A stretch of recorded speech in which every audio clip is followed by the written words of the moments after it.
Almost 20% of all the slaves that came to the New World came from the Bight of Benin, from this very region. And the slave trade here was run by the kings of Dahomey, run far longer than any other aspect of the slave trade, all the way to 1885. So they knew what they were doing. So for me to go to the court of the king of Dahomey, as nice as the people are here, and as much as I enjoyed it, was, for the descendant of one of those slaves, an unsettling experience. Since the time the first black person was kidnapped from the shores of Africa. I've really come to Ouidah on the trail of its most infamous slave trader, Don Francisco de Souza. De Souza was a Brazilian appointed by the king of Dahomey to run his slave business in the early 19th century.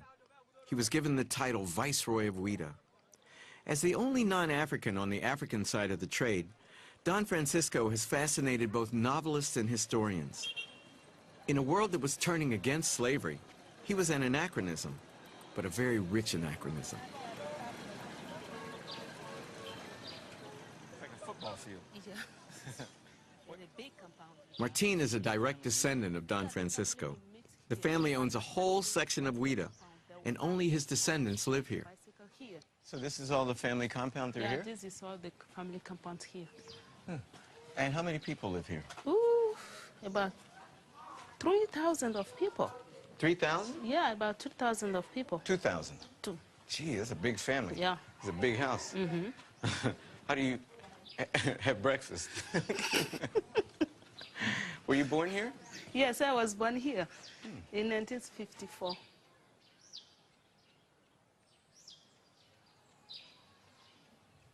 Don Francisco fathered 99 sons, and no one knows how many daughters. They were the aristocracy of Ouidah, and they still are. Tell me about your ancestors. Martine took me to see Prosper de Souza, a senior member of the family. I asked him how he felt about Don Francisco. He loved African women. Qu'il aimait la femme africaine. La bonne preuve, il en a pris beaucoup. He had a lot of wives, African wives. Combien? How many? Je ne connais pas le nombre. I don't know how many. Je suis fier de ce qu'il a fait. I am proud of what he did. Parce qu'il a sauvé la vie à des milliers de gens. Because he saved the life of Suivant ma conception, à moi. According to me, he saved the life of thousands of people. The king of Abome would have sacrificed all of them. So he has done a good thing by sending them away from the country. C'est ça. But the bad thing is that the slaves in the New World have a hole in their heart. Mais ce qui est mauvais, c'est que tous ces descendants d'esclaves qui sont là-bas ont un grand vide, un grand trou dans leur cœur. Oui, c'est qu'ils ont la nostalgie de leur ville, peut-être. Ils veulent revoir leur patrie d'antan. They have a nostalgia of their country. They would like to come back and see their country as it was before.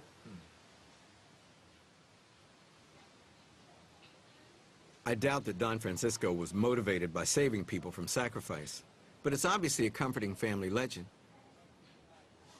Don Francisco's bedroom has been kept as a shrine. You mean he lived here? Yeah, he lived here. He was even buried in his bedroom. In his bedroom? Yeah. I don't know if I'd like that. I mean, this is it? Yeah, this is the grave. When he died, they buried him here? Yes, they buried him here. So he was the king of slavery? Yeah, he was. I cannot say the king of the slavery, but the king of, Ouidah. The king of Ouidah. Yeah. But he was very important in the slave trade. I am not proud of him because, the slave trade was terrible. And that sent out from Africa a lot of descendants, So it's evil business. I didn't like it at all. I wish I was descendants from slaves. That will make me feel better. Yeah. And, I always feel guilty when I meet, African Americans. And, because my position is delicate, I am part of the history, and at the same time, I will be telling the story, the history. It makes me all the time feel bad. Yeah. And many African Americans would rather have been kept here rather than taken. And sometimes I don't tell everybody that I'm descendant of, D'Souza. I'll tell them that I am Guvidi, not D'Souza. Do they get angry? Do they get angry? Yeah, some of them. Yeah. And how, if you were at my place, how would you feel, when you tell the story to somebody who will start crying? And I know from, inside of me that I'm part of the history. It's very sad. But it's not your fault. It's not my fault, but that's how it is.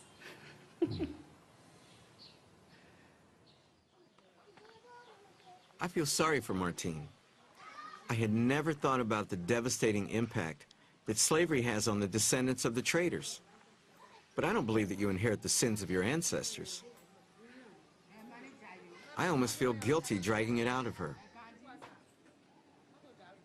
Martine and I walked down Ouidah's infamous slave road. The slaves were marched from the market to the ships waiting offshore. So Don Francisco carved this route straight down to the sea. Yes, straight down to the sea. The slaves will be in chains? Yeah, they will all be in chains and walk these roads.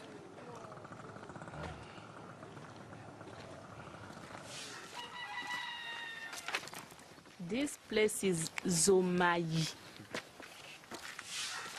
There was a dark room here, and those who will not go the same day will be kept here for many months while waiting for the boats. Oh, I see. And they'll feed them once a day, only when it's dark, because they will not see light to recognize where they are staying. It's just to keep them from running away and to make them get used to the life in the boat. So they would go to the bathroom here, they eat here? Yeah, everything here. There were no more human beings. They were treated like animals. Worse. Worse than animals. Yeah.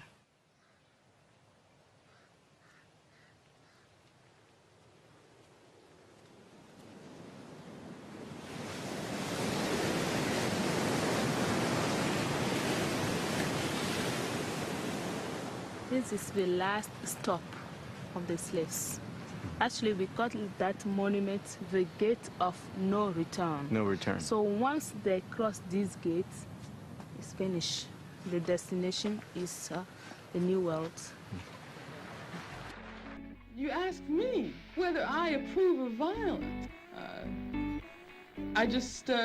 I just find it incredible. Because what it means is that the person who's asking that question has absolutely no idea what black people have gone through, what black people have experienced in this country since the time the first black person was kidnapped from the shores of Africa.